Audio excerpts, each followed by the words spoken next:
Hi,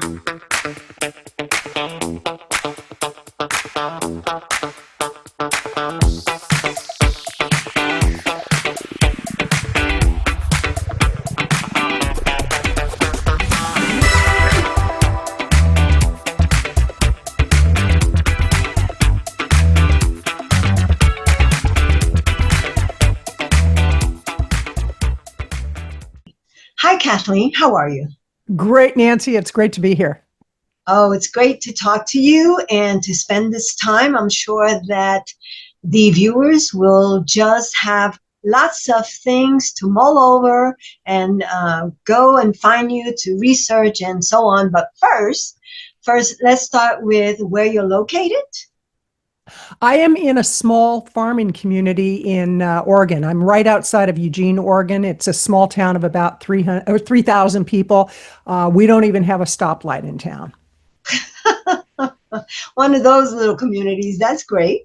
Absolutely. And it's interesting because we have a little bit of property and we have rescued a lot of animals. So we have our own mini sanctuary that's not open to the public. It's just, we've got horses, chickens, a rooster, dogs. We've had goats, ferrets, the whole nine yards. And really, I feel very, very fortunate to be able to help the animals in that way beyond what I do by not eating them.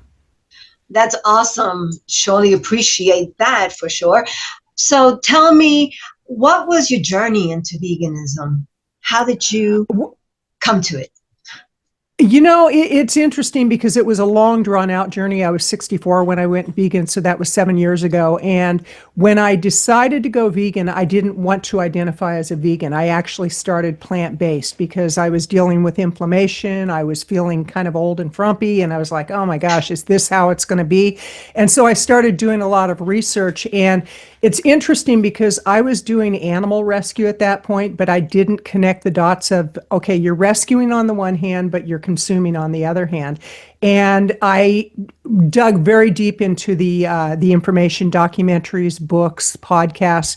I started following a lot of the influencers, yourself included, where I was finding all this great information. And it was about 6 months in where I wasn't consuming any animal or dairy at all, but I still wouldn't call myself vegan.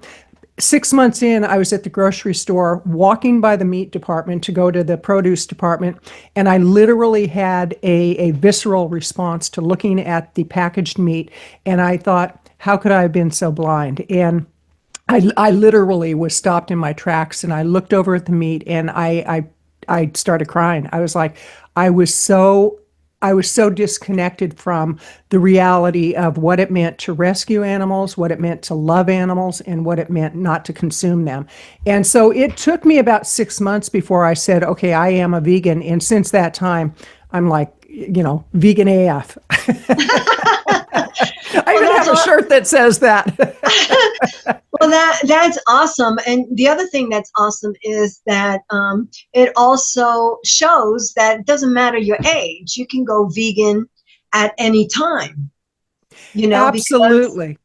Because we're not all connected all the time to what's happening, what we're doing, and the bigger impact of it. Right. So, as you said, you were rescuing animals, but you were consuming them. And then all of a sudden you had an awakening, and that's what happens to a lot of people. Right.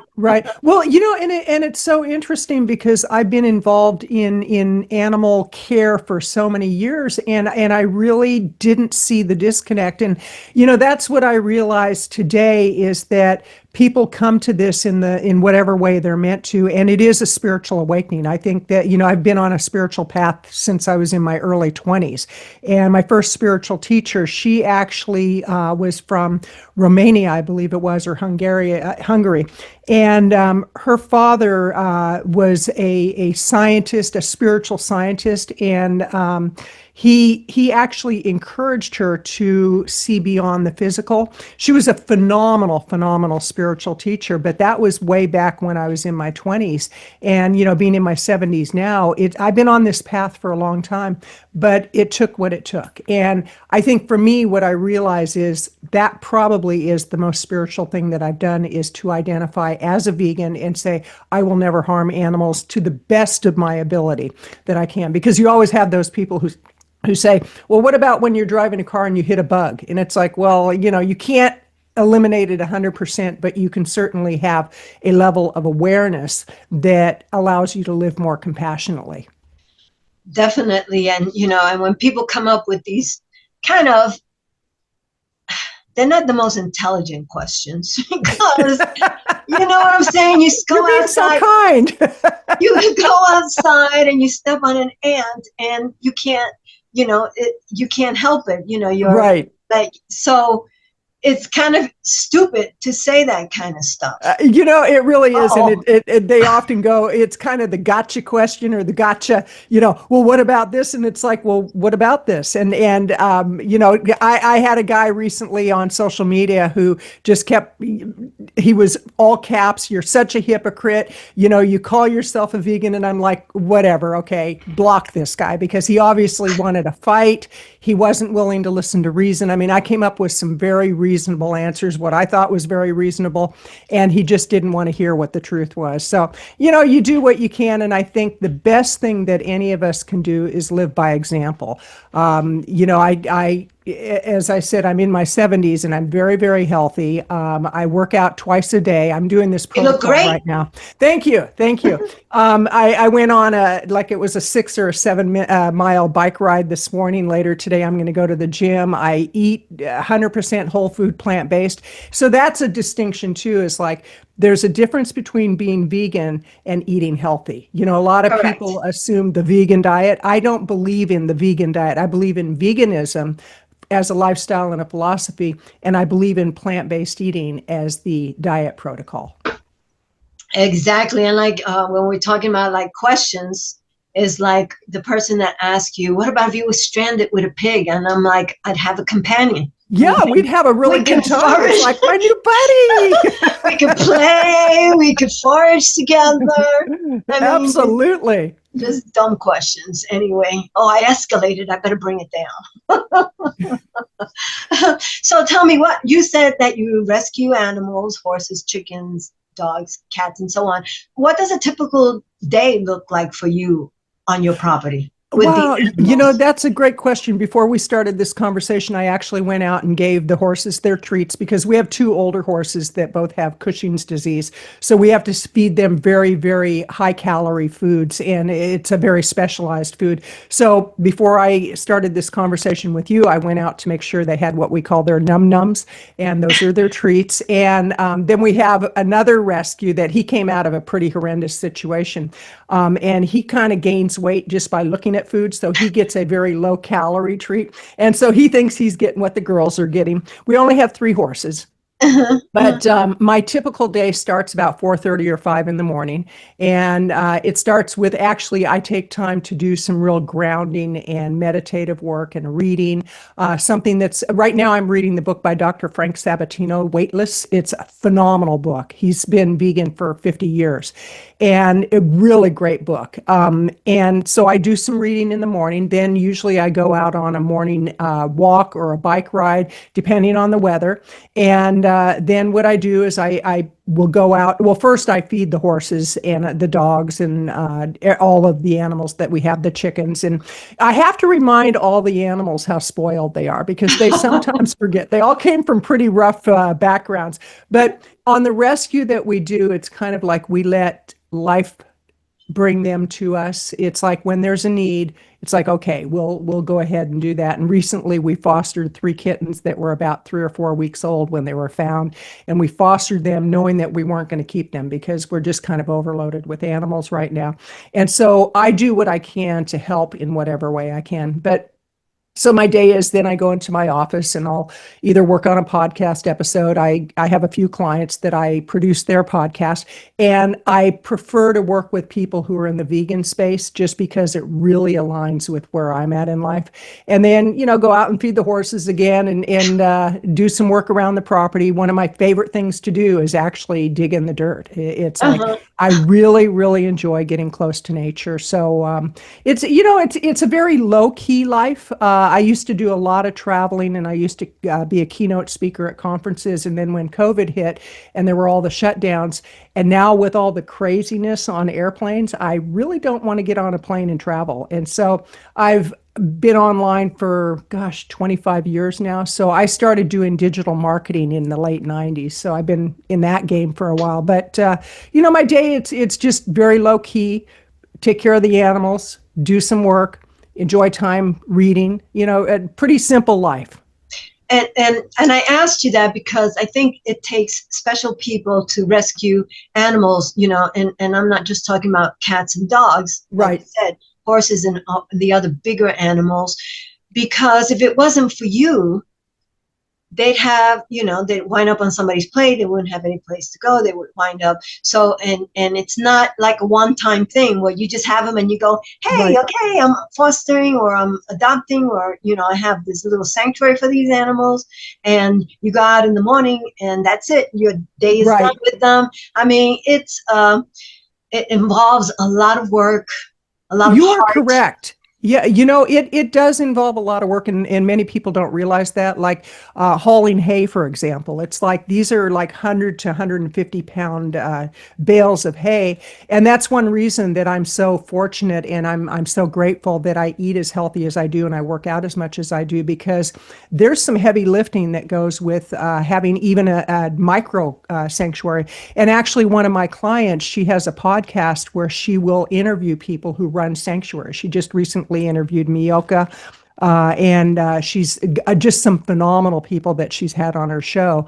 And what she's doing is a summit in January that it's free to the public, and it's teaching. We're getting best practices from people who run sanctuaries on how to raise money, because one of the greatest challenges is the financial commitment. And we're self-funded, and I will tell you, there's some months that we invest thousands of dollars, whether it be vet care, because with two older horses and having Cushing's disease, the last visit we had was, I think, $1,700.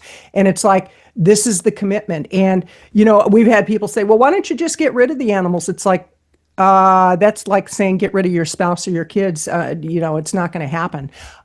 So when you take in animals and you make that level of commitment, it's a commitment for life. And it's like you don't just pack up the horse in the car and say, okay, let's go. It's like there are lots of responsibilities that come with it. And yet that's, Exactly. I'm happy to do it. I mean, it's not like I feel very blessed when I go out and I'm literally shoveling their poop. I'm like, God, this is so great. Thank you, God. Thank you. And I'm truly grateful to have that opportunity. Right. And I'm just mentioning that because you did say that you have you rescue animals. And, because at one point I was like, oh, it would be great, rescue animals. And then I had to like take it back a notch, because it's not just rescue animals, is you have to have the space for them. You have Exactly. to be able to feed them. You have to be able to be responsible for them, take care of them when they're ill, and Right. then the physical work that's there. So, so it's good that you mentioned that, because some people might nilly-willy go, oh, I'm going to do and get some animals. And then, a month or two down the line, they might feel like, oh my gosh, what did I do? And that's exactly, it's good to have someone who has a podcast like that. You said the person. Yes, it's Better Life for Animals is the podcast Okay. that Cheryl has. And, I'm so glad you said that, because a lot of people don't realize what a commitment is. And there are people that start what they call sanctuaries. They're not certified to have a sanctuary, and they're kind of backyard hoarders. I mean, there are situations that animals get rescued from people who are animal hoarders, and those are some of the worst situations. Like our boy Dustin, he's 16 now, and he actually came out of a rescue where there were 106 horses that were abandoned. They were high desert in Oregon, and 60 of them were already dead by the time that it was discovered that they needed to be rescued. So there was a whole crew of people who went in, they rescued the horses, all in very bad shape. Our neighbor was fostering one of the mares. Well, they didn't even know she was pregnant at the time, and turns out the day before, he realized this gal is definitely pregnant. And so the day that Dustin was born, it was like, do you know anybody who could take the baby? And we're like, hey, we'll take him. Yeah, and it was something that we had talked about and we thought through, because again, every animal that you take in, there's not just the space commitment, there's the food commitment, there's the vet care commitment, there's the, like with the horses, they have to get shod, their feet have to be taken care of. And a lot of horses that are abandoned, they have these feet that they can hardly walk on. I mean, there's a lot that goes into it. So I'm really glad that you mentioned that, because it's not just, oh, wouldn't that be fun to do? It's like, no, wouldn't that be a big commitment? So thank you for bringing that up. Yeah, like that's why I said kudos, because people don't understand that that it's a lot of work. So right, a lot of kudos for people who actually take in the animals, the sanctuaries, and help them and save them and all of that. Now, tell me, what inspired you to launch Vegan Visibility? Well, thank you for asking that. I actually have had my business since 1994, and it's gone through a few recreations. At one point, I was doing keynote speaking. I was doing corporate training. I would go to companies and do consulting. I was working with a lot of corporations. And over time, actually, when I discovered digital marketing back in, I think it was 1997 or 98, I loved it. It was like I saw what was going to happen with the internet, just like we're seeing with AI right now.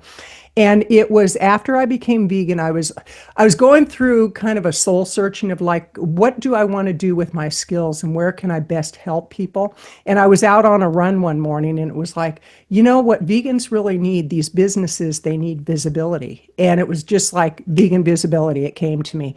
And I'm a digital marketer. I'm a speaker. I'm writing a book called Speak Out right now, and it's about using speaking to grow a business, a mission, and a movement. And so I have skills that can help the people that don't know how to get that visibility. And so it came out of the whole idea of what vegan businesses really need is they need visibility. And it's helping people to be realistic about how they get that visibility, because a lot of people try to be all over the place. And really, it's about going deep into what you're doing and not trying to be all things to all people. And one of the things, like with my own podcast show, is I will only interview vegans. I have people that they reach out to me and they go, oh, I'd love to be on your show. I'm a nutritionist and this and that. And I say, are you vegan? Well, no, but I'm almost vegan. It's like, well, almost, it's like being almost pregnant. So it really came out of the need to help people who needed that visibility in a realistic way. Right. And so how do you help vegan plant-based businesses stand out in a crowded digital space that we have? The way that I help is I oftentimes will teach them how to get on podcast shows. A lot of times people say, I want to start a podcast. It's like, well, have you been on any shows yet? And they haven't. And it's like, okay, let's start with you first laying a proper foundation. I don't work with startups and I don't do nutrition training or anything like that. And people often think if you're a vegan, you must teach people how to eat right. And it's like, no, I don't have the patience for that. There's plenty of people who can do that. But a lot of the work that I do is teaching them how to get on podcast, how to package their information in a way that it's usable by their market. For example, with the clients I work with who have podcasts, it's like, okay, let's look at who's the market you're trying to reach, what's the message you want to get out there, what's the budget that you have, because that's another consideration for businesses. There are many people that want to start businesses, but they want to do it on a complete shoestring budget. And it's like, I get that, I understand that, but you also have to have a budget for buying the right tools and resources, and possibly even hiring some team members to help you. So also, if they want to write a book, I have connections with people like Matali, who is the vegan publisher. I can refer them over to her. If they need a PR person, Sandra Nomoto is a great PR person to help. She worked with Dr. Angela Crawford on her most recent book, Vegan Transformation, did a phenomenal job. So if I can't help the person through helping them to get their podcast started, or helping them to get on podcast shows, how to package their message, how to get out there and speak, how to write a book if that's appropriate, I have plenty of people within the vegan space I can refer them over to. Right. That's good. And what are the biggest mistakes that you see these vegan startups do when they're trying to build authority of what they're doing? I think, thank you for that question. That's a great question. I work primarily with solopreneurs and independents. I don't anymore really work with corporations at this point in time. It doesn't mean that I won't at some point, but primarily I see the mistake that they make is they have not done enough research on the market. They don't really know if what they're trying to offer is going to be something that people want to invest in. They give up too quickly. I think that one of the things that people don't realize is there's going to be ups and downs with the economy, and especially right now. Right now is such a volatile time for so many people. And honestly, I think and I'm going to do some blogging and podcasting about this. I think one of the best things that the people who have books on nutrition to do with plant-based eating, how to cook inexpensive recipes, they need to be out there big time. They need to just be blogging, getting on podcast shows. With the SNAP benefits that are being cut right now, teach people how to eat healthy. Don't judge people and don't say, oh, you shouldn't be buying potato chips and you shouldn't be buying sodas. Right. You know what? We're not in their shoes. We don't understand what they're going through. And they've been given a lot of misinformation. So rather than passing judgment, why not put content together, start a Substack and put content together that helps people to be educated on a healthy way of living in a very cost-effective way of cooking meals. I was talking with Dr. Lori Marbus. Her episode on my show just went live, and she has a Substack that she has thousands upon thousands of subscribers. And she said one article is what turned it all around. It was on 10 ways to tell if you're living a healthy life or something. And all of a sudden it just exploded. And she's all about plant-based eating and plant-based lifestyles. So get out there, put your information out there, and don't always try to make money right away. Create the value, create your expertise, and get name recognition within the market. Most definitely, that's great advice. I mean, if I was a nutritionist right now and I had a book on cost-effective cooking, I'd be marketing the heck out of it. I'd be just, looking for every opportunity, because right now people really do need help. It's I feel very blessed to live the life that I live. I don't worry about if I'm going to put food on the table, but I've been there. I know what that's like in my 20s. I made some really poor decisions. That one decision that was a good decision is I stopped drinking, because I was a terrible drinker way back then. Ended up on the streets. But for the grace of God, when I look at people that are really having difficult times, I think, what can we do to help people right now? What can we do to, I just can't even imagine what a lot of families are going through. And then with, the health insurance, what's happening with it. I mean, I could go on and on about this, but the fact is that we need to be kinder to people. We need to have more compassion. And, like the whole issue of people working in factory farms, and people say, oh, they shouldn't be doing that. Sometimes that's the only job that's available. And it's not that they want to be there. So what can we do to help them to find a different way to go down the path of life? I truly believe that as vegans, our whole message is compassion. Let's be compassionate. True. I think that right now we're at a place where maybe that ranchers advocacy that is helping individuals who are in animal agriculture transform. Mm-hmm. I think this is a good time for it. And I think that somehow we need to kind of elevate that option to individuals, because not only it helps them, but it helps us all, because Absolutely. agriculture is, besides all the other things that are influencing our destruction of Earth, animal agriculture is one of those things. So maybe that's one of the things that we can put forth is, give that more light, you know. Absolutely. I love that idea, because anything that's a positive, what can we do to help raise it up? What can we do to, like you say, put a light on it so that people become aware that it even exists? Because right now, people, if you look at the Maslow hierarchy of needs, right now, a lot of people are at the very bottom in survival mode. They're just trying to survive, and they don't know what they don't know. And, Right. it took me till I was 64. Who am I to judge somebody in their 30s if they're not vegan at this point in life? And so what can I do to help? What can I do and I think we should all be asking ourselves that question.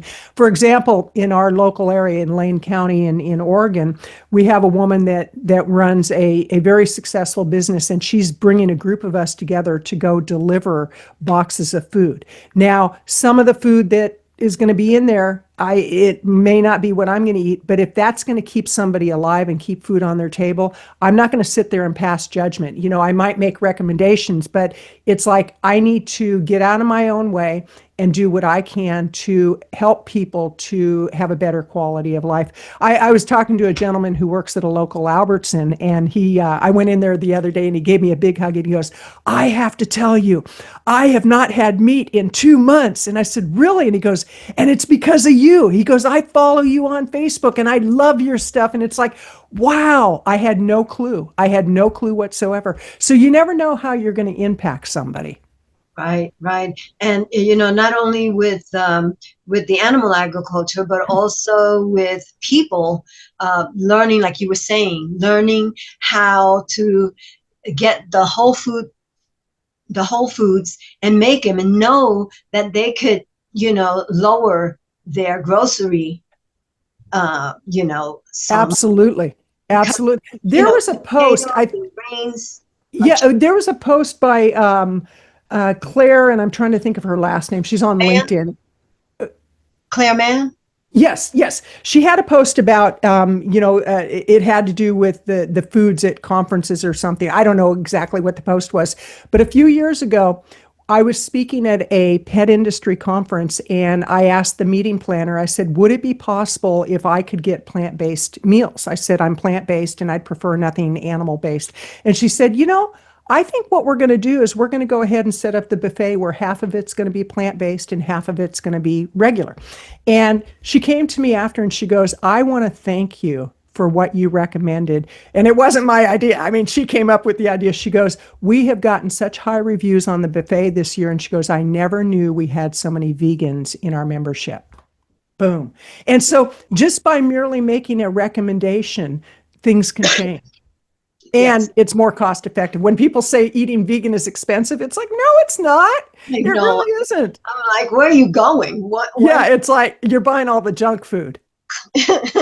I mean, rice, potatoes, come on, beans. Absolutely. Absolutely.